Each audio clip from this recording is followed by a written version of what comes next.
abençoe a todos os irmãos. Amém. Vamos aproveitar aqui na continuação desse público maravilhoso. Vamos abrir nossas Bíblias no Evangelho de São Mateus, no capítulo 25.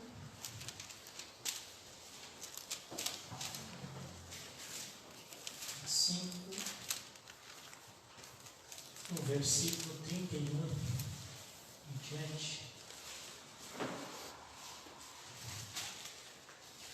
Evangelho de São Mateus 25, verso 31. Diz assim: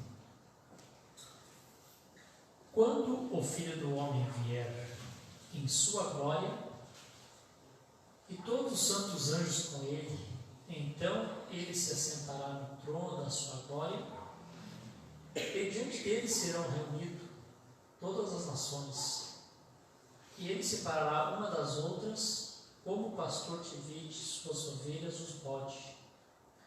Ele colocará as ovelhas na sua mão direita, mas os bodes à esquerda. Então o rei dirá aos que estiverem à sua mão direita: Vinde, benditos de meu Pai, herdai o reino que vos está preparado desde antes da fundação do mundo.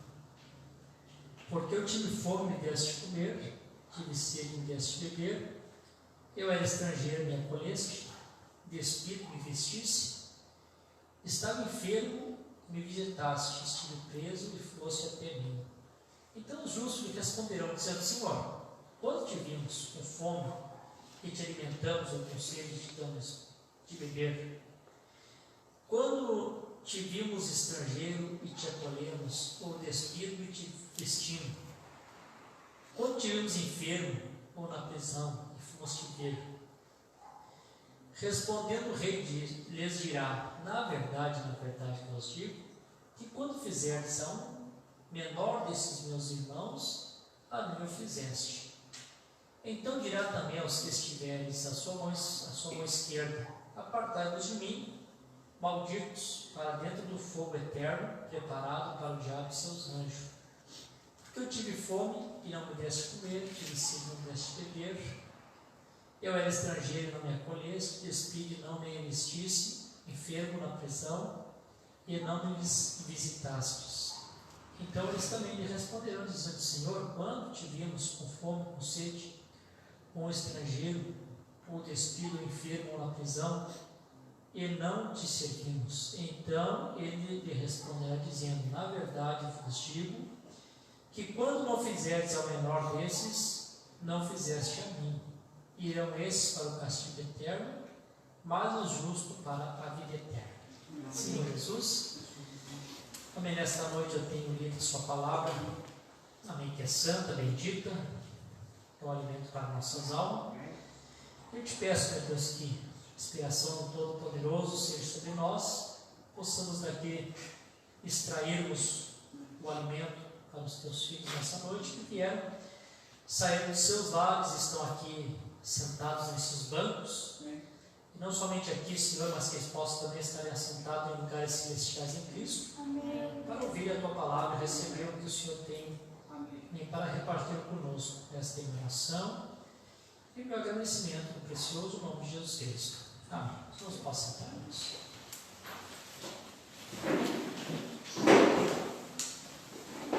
Deus continue abençoando a todos que estão aqui presentes. Estamos em um número bem pequeno, reduzido, mas nós queremos que a presença de Deus, que é a mais importante, está aqui conosco. Né? Então, eu quero falar um pequeno assunto aqui para os irmãos. Nosso horário de quarta-feira é bem resumido, quero me apressar aqui, não seguirá os irmãos por muito tempo, mas quem lê as mensagens do profeta, quem está acostumado a fazer a sua meditação, vocês sabem o quanto essa escritura aqui ela teve uma certa polêmica, né, nos dias do irmão Branham e até ainda hoje entre o sistema denominacional, o sistema religioso. Nós temos grandes discussões entre os teólogos amém, concernente à Escritura de São Mateus, capítulo 25 e 31. Graças a Deus que a nós, Deus nos enviou um profeta, né? Amém. Enquanto eles estão em Babilônia, a nós o mistério de Deus sempre é revelado, é dado a conhecer, né? Amém. Bom, você não sabe que havia um tempo no meio do povo religioso que se chamava cristão, no meio daquela era católica, né? Como a Bíblia chama,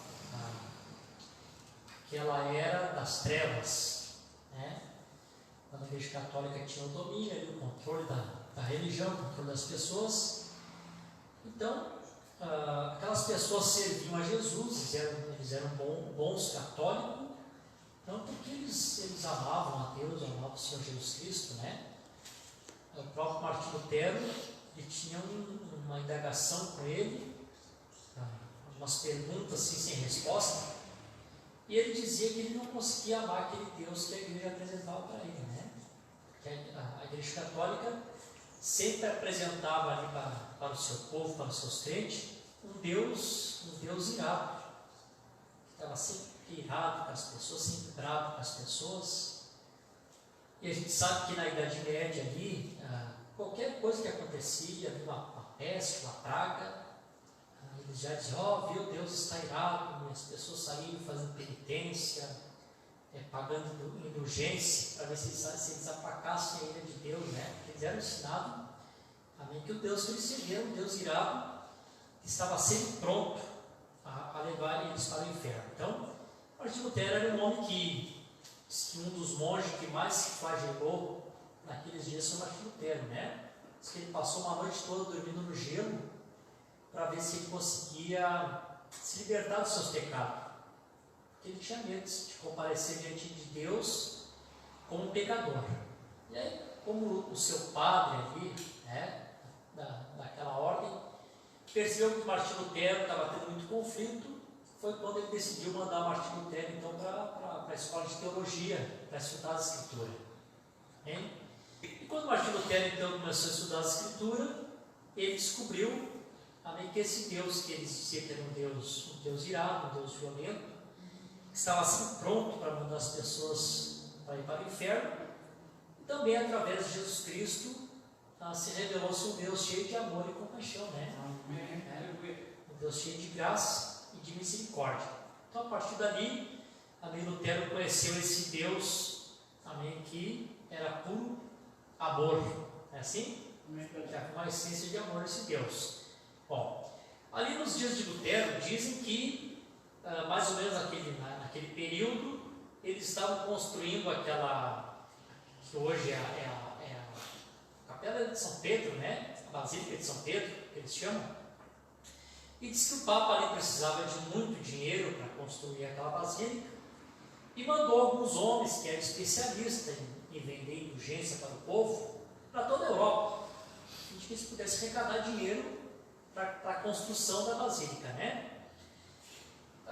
Quando chegou ali um daqueles homens na Alemanha, e eles tinham uma certa técnica, como hoje tem uma pomada que o pessoal passa na mão, vocês já viram, né? Tem uma pomada que o pessoal passa na mão e bota no fogo, queima a pomada e não pega na pele, né? Não sei se vocês já viram isso. Amém. Eles tinham um produto, aquele produto, botava fogo ali, aquele fogo ficava queimando, e aqueles homens faziam espetáculo, né? Ficava mostrando aquele fogo queimando, agiam como se estivesse sentindo muita dor, né? E aí depois apagava e começava a dar palestra, né? Aí como era a era das trevas, porque a mente das pessoas era fechada, as pessoas não conheciam a Deus, não tinham entendimento das coisas. A Bíblia era reservada somente para o clero católico, né? O povo não tinha acesso à verdade. Então eles começavam a fazer aqueles discursos e diziam, olha, um minutinho com a mão queimando aqui é algo insuportável. Se você queimasse o seu dedo hoje, você iria notar que isso é insuportável, quase você não consegue suportar. Agora você imagina você queimando eternamente um lago de fogo. E quando eles falavam isso, cartazes se abriam. Naqueles cartazes, desenho de pessoas queimando no inferno, né? Com rosto de horror, dor, sofrimento. E as próprias igrejas católicas daqueles dias, as imagens que tinha nas entradas não é como hoje. Era demônio atormentando as pessoas. Você pode pegar, pesquisar na internet, a imagem da Idade Média das igrejas, como elas eram. Eram demônios atormentando pessoas no inferno, e era a maneira que eles conseguiam segurar o povo através daquele medo, né? O pessoal tinha esse medo. Bom, quando esse camarada chegou ali pela Alemanha, então Deus já tinha começado o seu movimento da reforma, que é o campo da restauração, através da justificação por Lutero. Então, quando ele chegou ali, o povo já estava um pouco mais preparado, né? O povo já começou a repudiar aquilo, foram repudiando, e não aceitaram muito mais aquela ação ali daquele homem que cobrava aquelas indulgências. Bom, então, quando Martinho Lutero trouxe para o povo a justiça de Deus, não era por indulgência, não era por obras, e que aquele Deus que as pessoas conheciam, aquele Deus irado, que estava sempre pronto para pesar a mão, sempre pronto para condenar, colocar no inferno, através de Jesus Cristo, ele expressou um grande e infinito amor por nós, e mostrou que a salvação é algo tão grandioso, tão maravilhoso, que pela graça somos salvos, mediante a fé.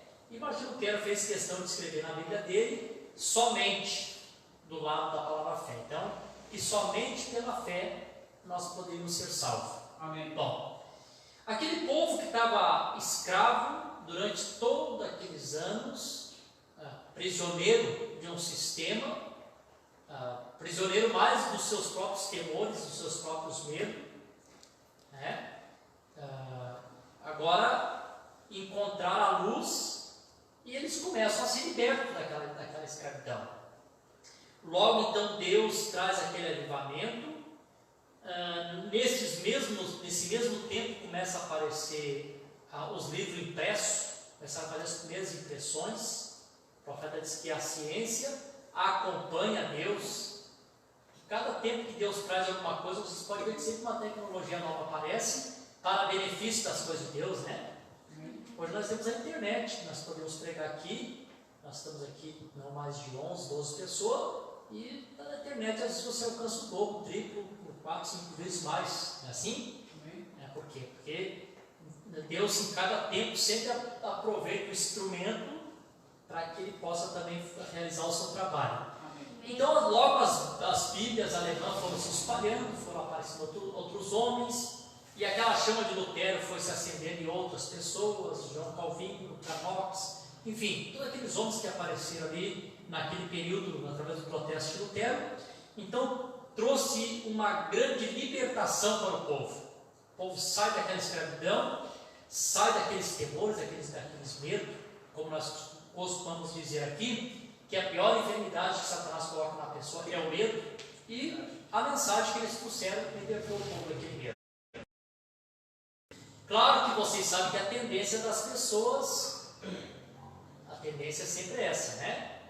E as pessoas receberem uma libertação, e daqui a pouquinho o tempo passa, e aquele povo, a tendência do povo é começar a retroceder, até cair no velho escurantismo de novo, né? De forma diferente, mas a tendência do povo é essa sempre, né? Você pode ver na escritura, né? Deus trazia uma libertação, o povo era liberto, logo eles iam retornando a toda a mesma condição de novo, sempre foi assim. Bom, o que aconteceu? O povo chegou num ponto que eles se sentiram tão livres, tão libertos daquilo, que daquela liberdade que Deus tinha trazido para eles, aquilo tornou-se, como se chama, uma libertinagem, né? Eles ficaram libertos demais. Então, como agora eles não tinham mais um Deus irado, um Deus bravo, que estava pronto para colocar no inferno, eles conheceram Jesus cheio de amor, de compaixão, e como eu preguei num outro culto aqui também, em outro lugar, as pessoas não fazem diferença entre tu receber a graça de Deus através do sangue e tu desprezar a graça que tu recebe, né? Pisar sobre a graça e fazer agravo, né, ao sangue de Jesus Cristo. Bom, quando o povo está nessa libertinagem e achando que da maneira que eles viviam, bebendo cachaça, jogando, fumando, enfim, toda essa sujeira do mundo que eles começaram a ter entre eles acharam que com tudo isso eles estavam salvos, porque pela graça tinha salvado eles, a graça tinha alcançado eles, era a mensagem que eles tinham ouvido, né? Amém. Então diz que mais ou menos lá pelo ano de 1870, 1850, alguma coisa assim, Deus levantou um homem, e o nome desse homem chamou-se Jonathan Edwards. E Jonathan Edwards pregou duas mensagens, e essas duas mensagens revolucionou a América naqueles dias. Eu não sei quem é que já leu o livro Os Heróis da Fé. Quem leu o livro Os Heróis da Fé sabe que esse personagem está lá nesse livro, Os Heróis da Fé, Jonathan Edwards. Uma era o pecador no inferno ardendo eternamente, e a outra mensagem era o pecador nas mãos de um Deus irado. Que na primeira noite que ele pregou essa mensagem, pela manhã, os cultos deles costumavam ser pela manhã, quando ele pregou naquele domingo pela manhã uma dessas mensagens, disse que aquilo foi tão impactante, irmão, foi tão forte, que as pessoas começavam a desmaiar no meio do culto. Um sentiu o chão se desfazendo debaixo deles, e outros sentiam até mesmo caindo dentro do inferno, de tão forte, tão impactante que foi aquela mensagem. Claro que Deus precisava colocar um freio na turma, né? Estava muito assim, muitos alavam ter, né? Ele está no freio. E aquelas duas mensagens correu o mundo. Aquelas mensagens, tanto que ela é famosa, essas mensagens de Jonathan Edwards até hoje na internet.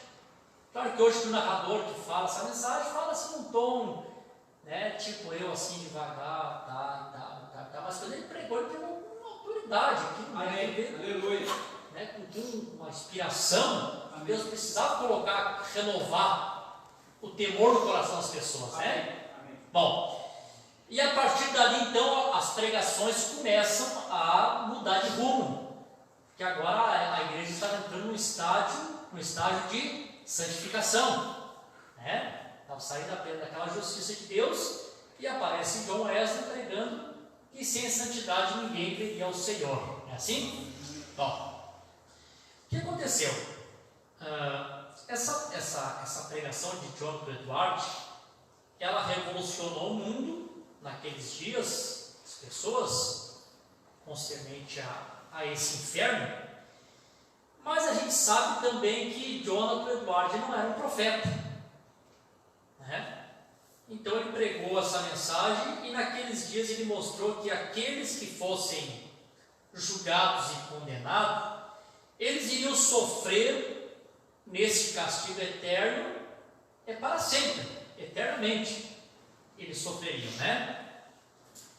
Bom, tem uma outra questão também que não nós aqui, né, que já temos o conhecimento dessas coisas, mas houve um tempo passado, não sei se alguém aqui talvez se lembre disso, que as pessoas confundiam inferno com lago de fogo. Eu já vi muitas pessoas fazendo essa confusão.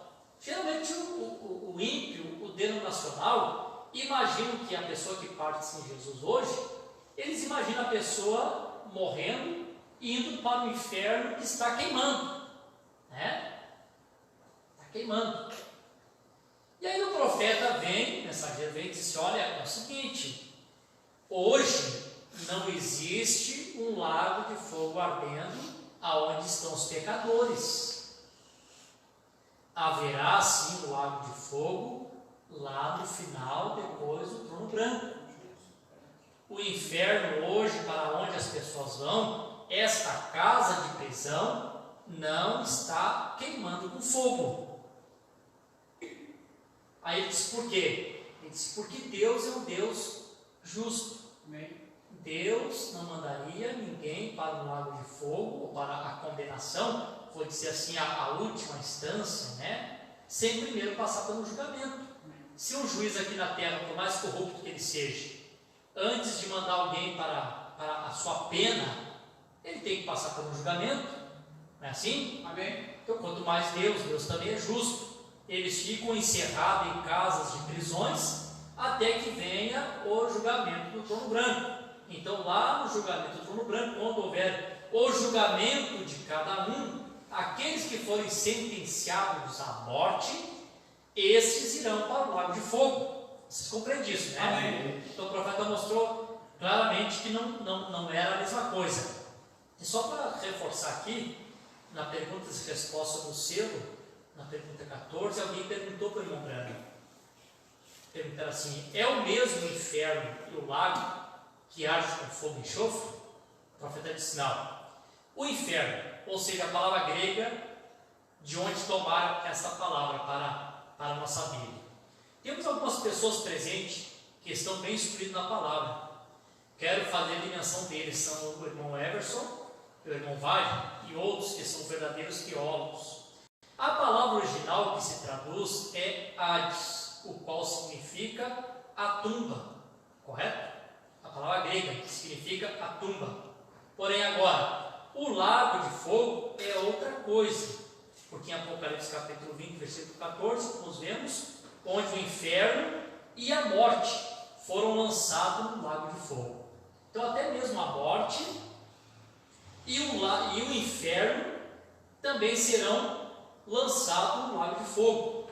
Isto é, quando o fogo consumidor de Deus tiver acesso à saída, e até mesmo no inferno, esse lago de fogo vai estar lá para purificar aquele lugar também.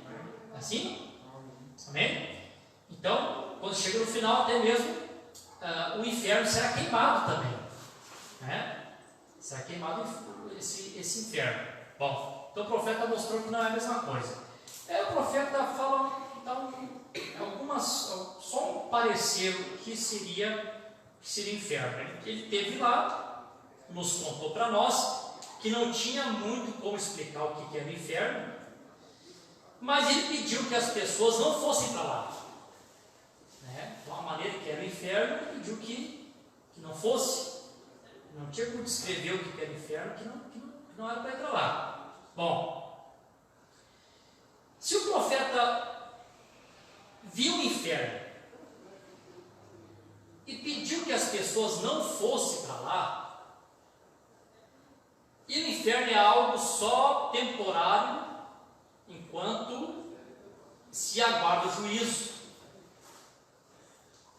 E o lago de fogo vai queimar o inferno.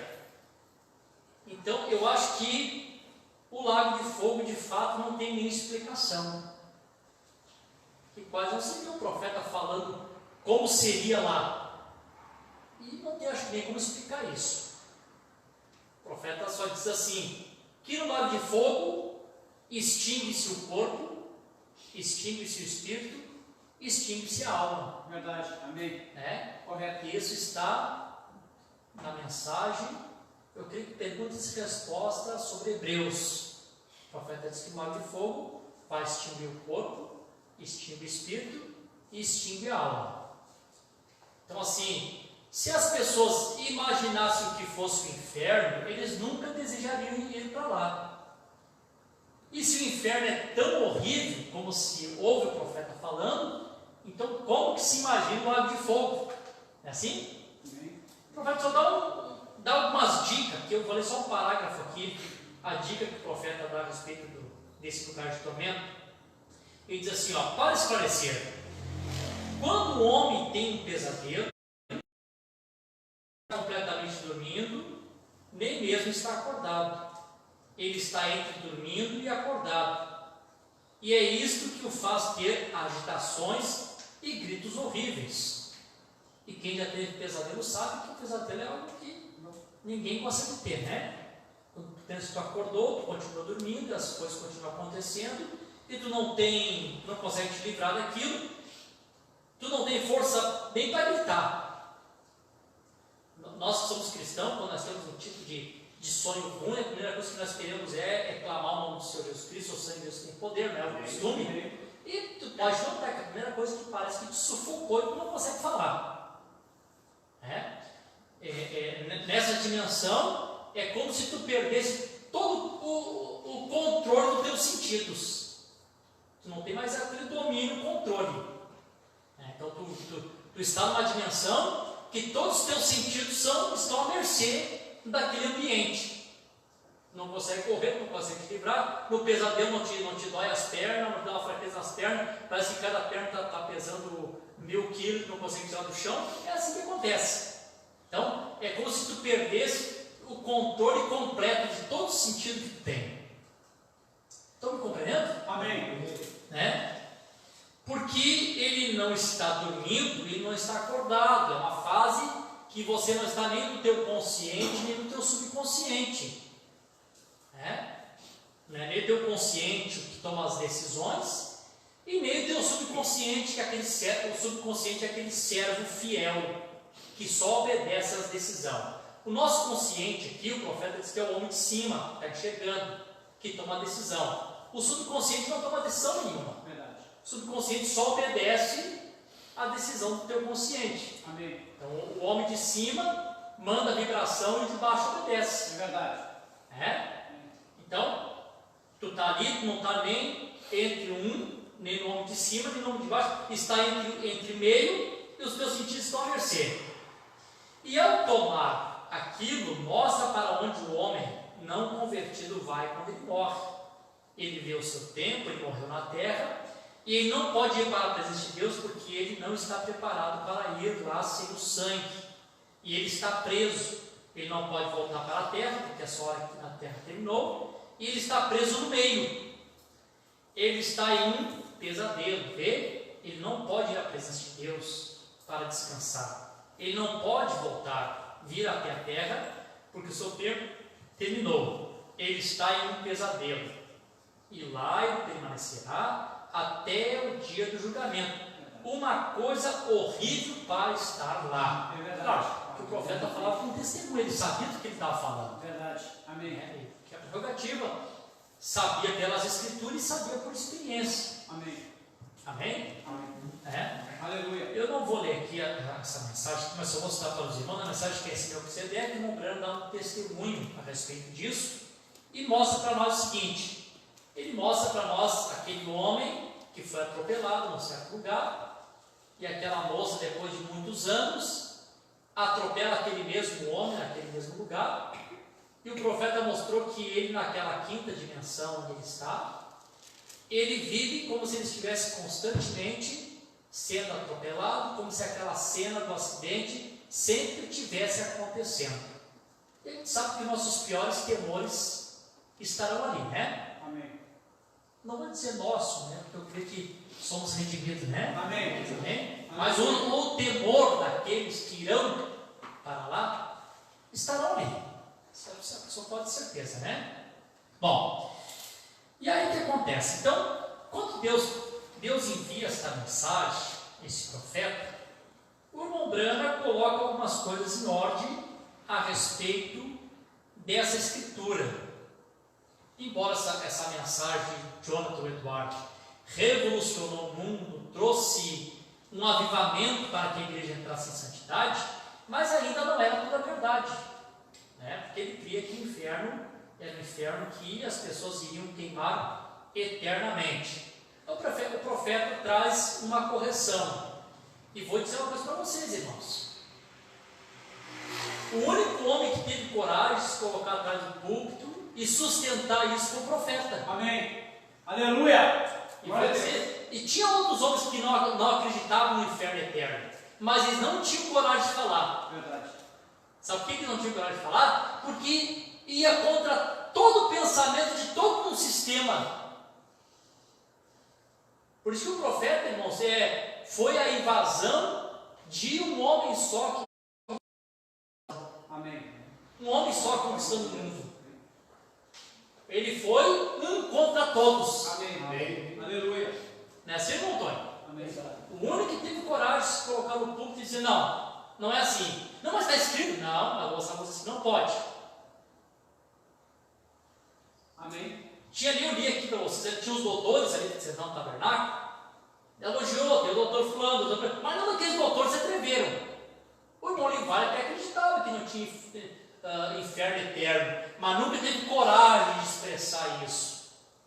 Porque a palavra de Deus sempre vem ao profeta, né? Então, o profeta começa a pregar a série Hebreus, e aí ele diz assim, na Hebreus capítulo 5 e 6, a segunda parte, ele diz assim: mas o pecado tem um fim, o sofrimento tem um fim, portanto, não pode existir um inferno eterno. Há um inferno, fogo e enxofre, nós sabemos disso, mas não existe um inferno que seja eterno. Aí o profeta mostra duas palavras aqui, que eu vou citar essas palavras para os irmãos aqui. Deixa eu ver se eu tenho aqui. Tem duas palavras que o profeta citou. A primeira palavra que o profeta cita, ela é, se o quadrinho tivesse que eu escreveria ela, mas vou soletrar ela, é A-I-N-I-O-N, Ainion. O profeta disse, agora a própria escritura, isso que ele pega lá no léxico grego, quando fala desse inferno. Agora a própria escritura, querida pessoa, respondeu, agora se você olhar isso no léxico, estes irão para o Ainion, cortado para o lago de fogo. Agora a palavra Ainion significa um espaço de punição. É a diferença, né? Quando foram traduzir a Bíblia, colocaram como inferno eterno, mas a palavra correta é Ainion, que significa um espaço de punição. Vocês entendem isso, né? Amém. Aleluia. Um léxico grego bem aqui, um espaço de punição, ou melhor, um tempo de punição. Amém. E tempo tem fim. Verdade. O tempo não é eterno. O tempo é algo que Deus tomou para fazer um trabalho, para que depois nós pudéssemos retornar para a eternidade, né? Veja, eles passarão por aquele tempo de tormento. A palavra usada é um tempo limitado. Então leve isso de volta para a tradução aqui no inglês, que está escrito lá na Bíblia, está escrito duradouro. É um tempo limitado. Isso vem do grego, um tempo limitado. A palavra ainion, que significa limitado de tormento. Então, as pessoas terão ali um tempo limitado de tormento. O profeta disse, eu não sei quanto tempo, e nessas séries de Hebreus aqui, se nós seguirmos lendo, tem parte que o profeta fala de milhões, e tem parte que o profeta fala de milhões de anos. Olha, gente, eu não consigo nem imaginar uma pessoa atormentada 1 milhão de anos, né, gente? É verdade. É muito tempo, né? Os estudantes da Bíblia, quando olharam esse lago de fogo, admiraram tanto que pensavam que seria uma coisa eterna, porque de tanto tempo que pode durar.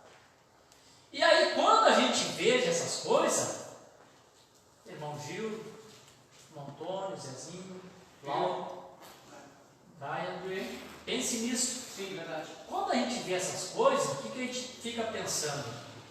Que há tempos limitados diferenciados para as pessoas. Verdade. Amém. E tem uma ideia que as pessoas têm, às vezes, as pessoas que vivem no pecado, que eles pensam, no pecado eu estou mesmo. Já que eu já fiz isso. Por que a Bíblia diz que eles acrescentam juízo? O que está falando quando eles acrescentam juízo? Sabe que o fogo arde mais tempo? Não, irmão. Acrescentar juízo, irmão Antônio, é acrescentar tempo nessa pena. Sim. É? Bíblia diz que quando o pecador parte, quando o ser humano parte, as suas obras lhe acompanham. Vai acompanhar para a vida eterna ou acompanha para a vergonha eterna. Então, na verdade, as pessoas estão amontoando o juízo. Porque quanto mais a pessoa ele peca, mais ele vai amontoando, mais tempo ele vai trazendo para o seu currículo. E como eu sempre digo, Deus seria um Deus injusto se Deus colocasse todos na mesma faixa etária. E claro que não. Todo mundo tem seu tempo. E quando Jesus fala aquela parábola, ali, claro que ela tem, a palavra de Deus tem duplo significado, tem outros significados que eu já preguei aqui também, outro significado daquela parábola, mas também está relacionado a isso. Quando Jesus disse assim, acerta com o teu companheiro enquanto tu está no caminho com ele. Verdade, aleluia. E o provérbio do caminho é esta vida que a gente vive. Amém. Então, irmão, você tem que ter acertos de contas, tem que ter, se as coisas têm que serem acertadas, serem colocadas no lugar. As pessoas não adianta esperar a morte chegar, como nós estávamos conversando aqui com outro irmão, que geralmente as pessoas ficam boazinhas depois que morrem. Ninguém fica bom depois que morre. Como parece que assim, todo mundo age, até eu também ajo dessa maneira, quando a gente chega dentro de um velório, parece que a pessoa foi redimida e justificada de todos os pecados porque morreu. E infelizmente não é. O profeta diz, ressurreição é isso aqui, o mesmo que sobe, o mesmo que desce. Morre no corpo de pecado, não redimido, vai acordar no corpo de pecado para responder. Correto, aleluia, amém. Corpo, né? Assim? Amém, é verdade. E as pessoas não têm esse entendimento e seguem essa caminhada sem procurar acertar o que tem que acertar.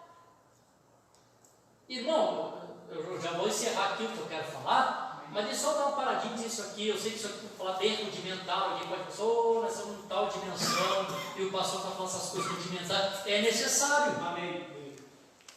Nós usamos as quarta-feiras exatamente para ajudar os irmãos a saber que, amém, que não é só conhecer Jesus através da palavra, mas temos que conhecer Jesus Cristo no poder da ressurreição, ter uma experiência com Ele. Aleluia. É assim? E para isso se requer alguns requisitos. Como eu falei no culto domingo, eu volto no culto domingo. Deus tem que ver um espírito novo, um espírito mudado em nós, para que o espírito dele possa fazer a parceria, porque ele não poderia fazer parceria com o espírito da maneira que às vezes a gente vive, e às vezes conhecendo todas as mensagens, todos os mistérios. É assim? Amém.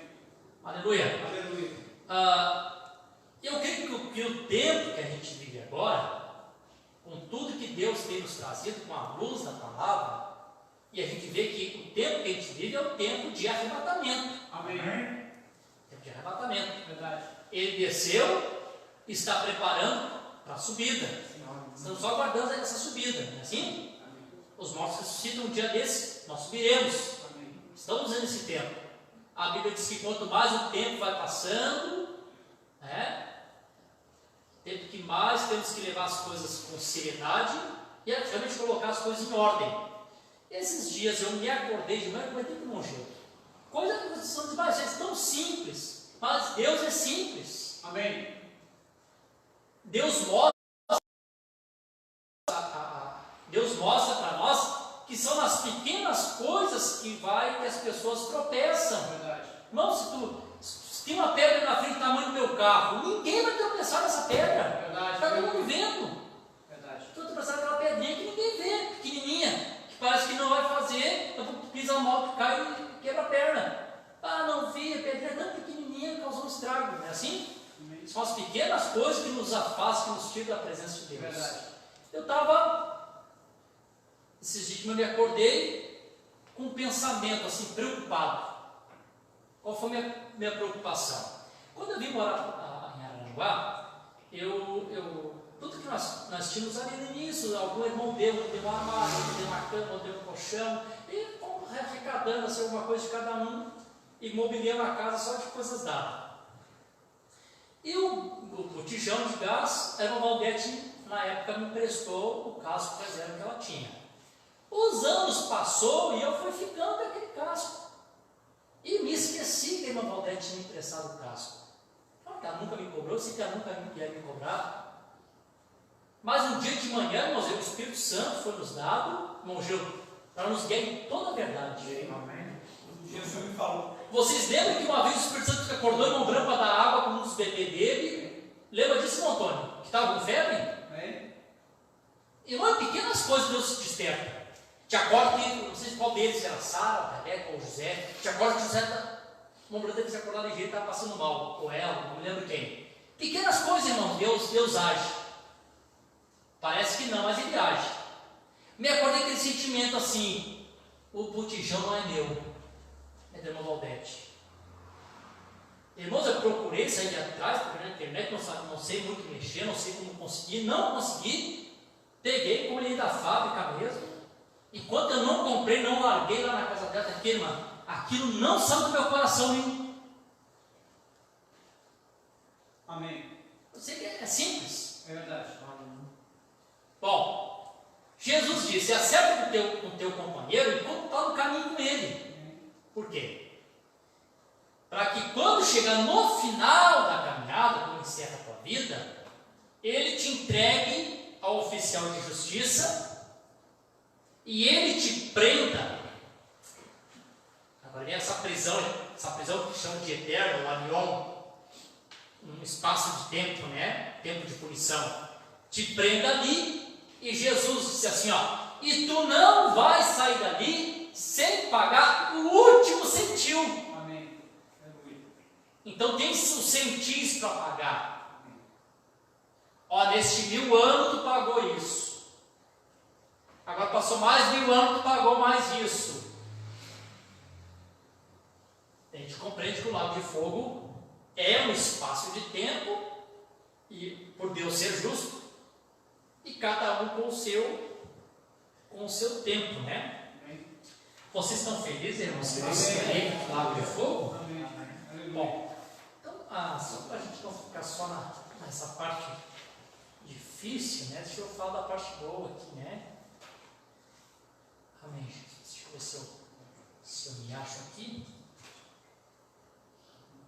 Tá aqui. Bom, o profeta Amós é que existe outra palavra diferente, agora que é para nós, né? Amém. Perguntaram para o Mombrana aqui, porque o Mombrana pregou isso nas mensagens de Hebreus, na série Mensagem de Hebreus, o Mombrana passou o tempo todo falando sobre isso. Aí quando chega nas perguntas e respostas sobre Hebreus, o profeta vai respondendo, aí chega nessa parte, que essa parte é boa, ela é interessante essa parte, que ele diz assim, pergunta foi, quando você diz que os ímpios não queimarão eternamente, você quer dizer no inferno ou no lago de fogo? Eu sei que dizia Apocalipse que o inferno será lançado no lago de fogo. Se eles não queimam eternamente, então o que acontece com eles? O profeta diz assim, exatamente como eu acabei de dizer isto, ou irmão ou irmã, seja quem for. Eles existirão, não existirão mais. Eles tiveram um princípio e há um fim. Eles simplesmente não existirão mais. Eu acho que é um termo completamente distinto. Você já sabia disso? Amém. Já, né? Por quanto tempo queimarão? Isso é simplesmente difícil de dizer. Veja, mas ali. Se você pudesse simplesmente colocar isso em sua mente, veja, é muito simples. Não há outro a não ser um só tipo de vida eterna. E esta vem através do próprio Deus. E somente Deus é a vida eterna. Amém. Aleluia. Se você apenas olhar aqui, no léxico, olhar a palavra grega, aí o nosso eterno é diferente. É Zoe. Z-O-E. Zoe. Vida eterna. Amém. Ou a própria vida de Deus. Amém. Essa sim é para sempre, sempre, sempre. Amém. sempre. Aleluia. Amém. É Deus. Jesus diz, eu lhes dou a vida eterna. E se você olhar aqui no léxico, ele diz, eu te dou Zoe. Amém. Amém. Aleluia. Eu dou a própria vida de Deus. Amém. Porque a vida de vocês não tem como, ela iniciou, vai terminar. Então eu dou para vocês uma vida que não tem princípio, não pode ter fim. Amém. Zoe, a vida de Deus. Esta é a única vida eterna que existe. Não há nenhum lugar na Bíblia onde ele diz que haverá um inferno eterno. Ele diz que eles queimarão para sempre, sempre, sempre. Amém. Você é feliz? Amém. Deixa eu encerrar aqui, lendo aqui mais uma partezinha e já vou encerrar já. Só para os irmãos terem aqui. Aleluia. Essa é a pergunta aqui, deixa eu ver a pergunta. Então, ouça. Há somente uma fonte de vida eterna. Encontre. Esta é somente Deus tem vida eterna. Assim diz a Bíblia. Somente Deus tem vida eterna. E se um homem for sofrer no inferno para sempre, ele teria que ter um Deus eterno. Então, para que a pessoa pudesse queimar para sempre, no sentido de eterno, ele teria que receber a vida eterna. O profeta traz a luz dessa escritura. Traz a luz. Alguns teólogos não concordavam que era eterno, mas não sabiam como trazer isso.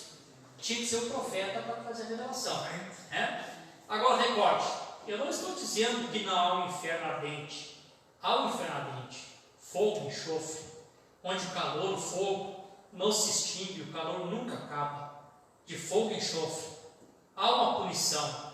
Isso pode durar por 100 milhões de anos, mas ele terá que ter um fim, pois o inferno foi criado para o diabo e seus anjos, e tudo que o próprio Deus, ele mesmo, o que era no princípio, tudo são de Deus, quando o próprio Espírito, reticências. Amém. Deus abençoe os irmãos. Amém. Aleluia. Muito bom. E a hora já terminou, vamos colocar de pé. Amém. Achei que eu tinha outra coisa marcada aqui, mas eu não sei o que eu marquei aqui. Vamos orar aqui. Eu pedi oração, Douglas da Silva. Está pedindo oração pela avó, que é minha mãe, a irmã Joyce. Ela está um pouquinho enferma. Deus possa restaurar sua saúde. Amém. Amém, Jesus. Aleluia. Deixa eu pedir a anotação aqui. Vamos fechar nossos olhos por um momento. Amém. Inclinar nosso rosto, se você tem alguma necessidade.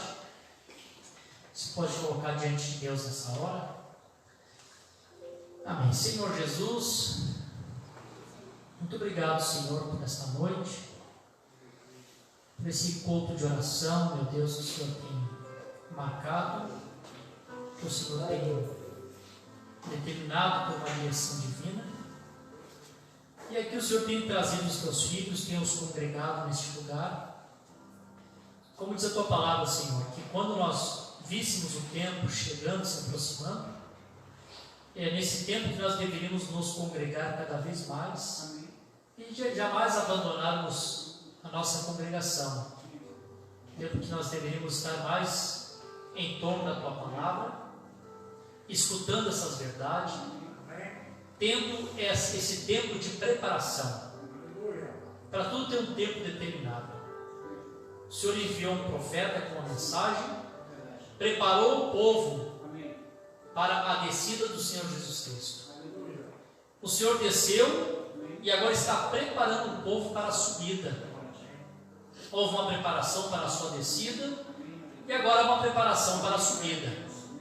E aqueles, meu Deus, que não captaram o tempo de preparação da sua vinda, não puderam ver, e até hoje eles não veem.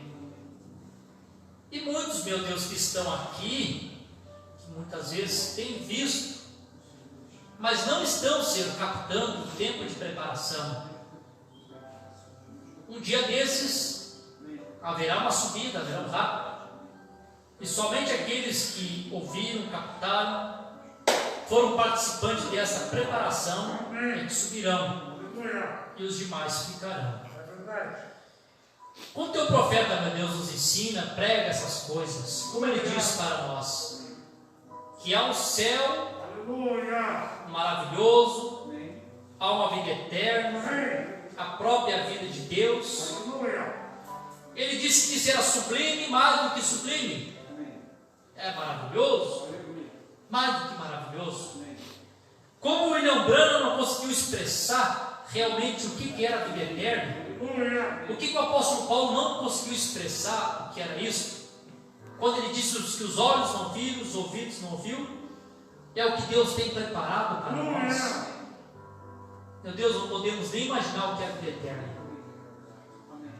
Por que as pessoas decidem ir para esse lugar de tormento? Por que as pessoas são negligentes?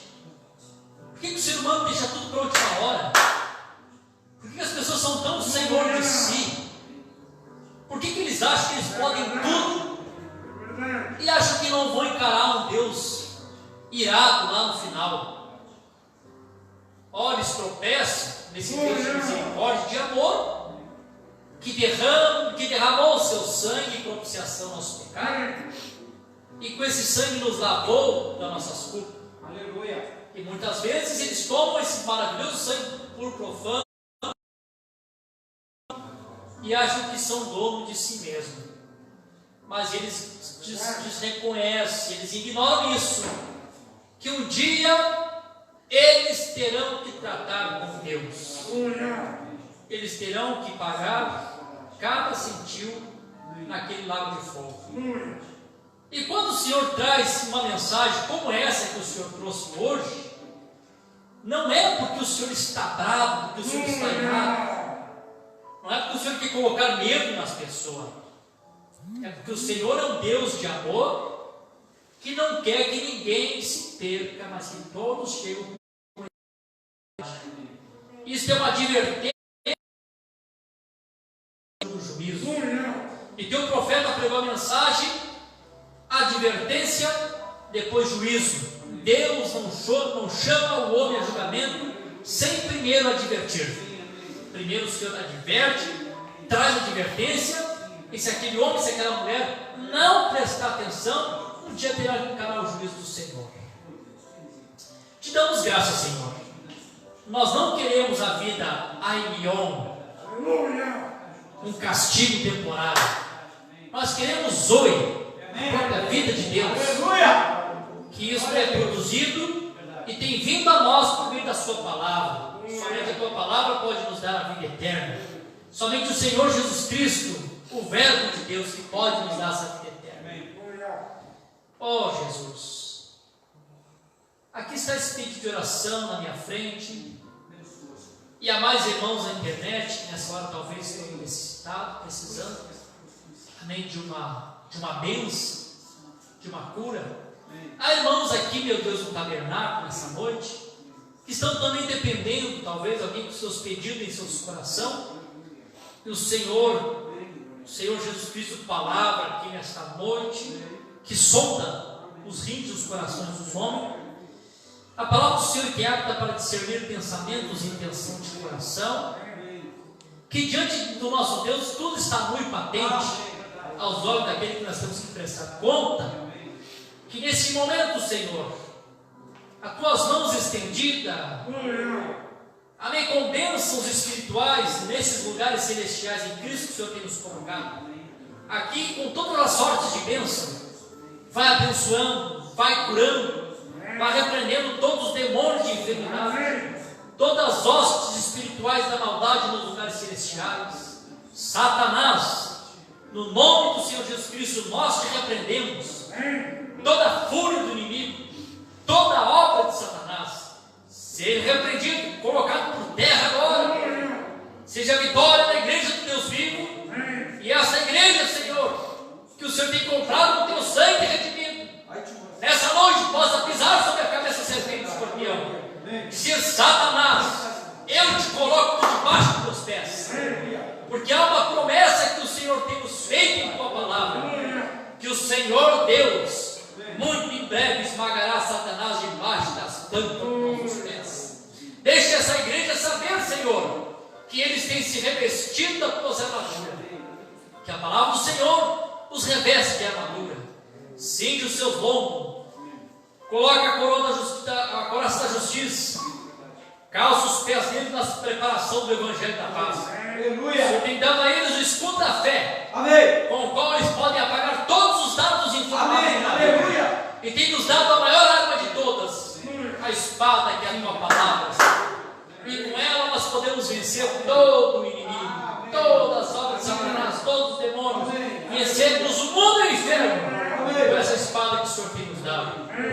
Deixa, meu Deus, essa igreja ser aqui nesta noite triunfante, sabendo, meu Deus, que nós não iniciaremos tendo vida eterna quando partirmos, mas que essa vida eterna já está dentro de nós, e que o nosso corpo ainda é mortal, mas podemos expressar obras, meu Deus, de vida eterna que está dentro de nós.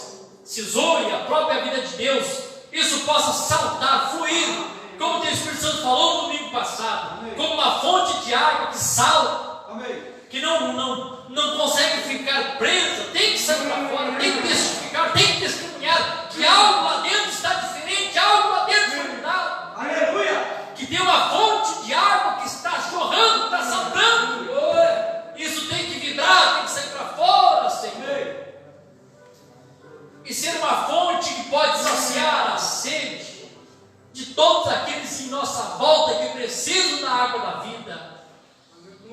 Oh Senhor, glorifica-se o teu nome. Amém. Num tempo como este, amém, em que o esposo diz vem, aleluia, e a esposa diz vem, amém, e quem tem sede, diga vem, e quem quiser toma de graça dessa água da vida. Jesus Cristo foi a fonte de água da vida. Hoje a tua noiva aqui na terra tem sido são pequenas fontes que vão criando grandes ribeiros de água, Senhor, até chegar naquele grande oceano que é o Senhor Jesus Cristo. Muito obrigado, Senhor. Poderíamos ficar aqui, Senhor, nesta noite, orando, clamando. Sei que há uma grande apostasia na vida das pessoas, Senhor, que não deixa as pessoas orar, te buscar. Que frieza, Senhor, que tempo difícil, mas que possa começar a haver um despertamento, um desejo de as pessoas, meu Deus, saber que eles precisam entrar naquele lugar secreto, nas recâmeras do rei, naquele terceiro compartimento, no quarto da casa, onde está o Senhor, e ali nós, como sua noiva, esposa do Cordeiro, temos uma experiência contigo, Senhor. Isso colocar em nós o germe de vida e gerar a Jesus Cristo outra vez. Desperta, meu Deus, teu povo para essa tão grande salvação. Salva, Senhor, as almas daqueles que o Senhor também tem que salvar ainda. Traga, Senhor, os últimos peixes que têm que ser pescados, para que haja um encerramento, para que muito breve, Senhor, a tua noiva possa sair dessa terra. Abra a porta, Senhor, de acerto para os teus filhos que precisam acertar. Dê condições, meu Deus, para o teu povo acertarem as suas vidas. Tira todo o espírito mórbido, meu Deus, espírito de gasto desenfreado, que vai trazer, meu Deus, tropeço e embaraço para o povo. E muitos perderão o arrebatamento porque não captam esse espírito desta era. Ajuda a tua igreja a saber que eles não pertencem a esse reino, meu Deus, que o reino deles não é desse mundo, e que o Senhor tem um tesouro para nós, e que nós devemos viver, Senhor, vida simples e humilde, estarmos contentados, conformados com aquilo que o Senhor tem nos dado. Nos ajuda, Senhor, realmente vivermos esta vida cristã. Que cada irmão nesta noite, cada irmã, Senhor, que ouviu a tua palavra, possa ter esse entendimento. Senhor, é hora, é tempo. Ajuda-me, Senhor, a colocar minha vida em ordem. Ajuda-me, Senhor, a acertar a minha vida. Me dá graça e condições de acertar tudo que eu preciso. O tempo está no fim. Eu não posso ficar aqui, como disse o teu profeta, comendo salgadinho, tomando refri, enquanto a intermitente luz vermelha e o sinal da sua vida está brilhando, mostrando que o trem está chegando, e que é hora de partir, é hora de sair desse mundo. Nos ajuda, Pai, possamos retornar para nossa casa com essa unção, aleluia, com isso ardendo em nossos corações, sabendo que a hora é chegada. Oh, meu Deus, muito obrigado, Senhor, porque eu não fui desobediente à visão e falei exatamente o que o Senhor tinha colocado no meu coração. Eu oro, Senhor, para que a tua palavra seja semente e a semente possa produzir, dar testemunho, dar fruto, amém, de uma igreja que tem ouvido, aleluia, e tem captado o recado do Senhor para esse dia. Nos guarda, Senhor, nos conduz de volta aos nossos lares. Esta é a minha oração e meu agradecimento no precioso nome de Jesus Cristo. Que assim seja. Amém, Jesus. Então, despedir em nome de Jesus. Os irmãos podem ser na ordem.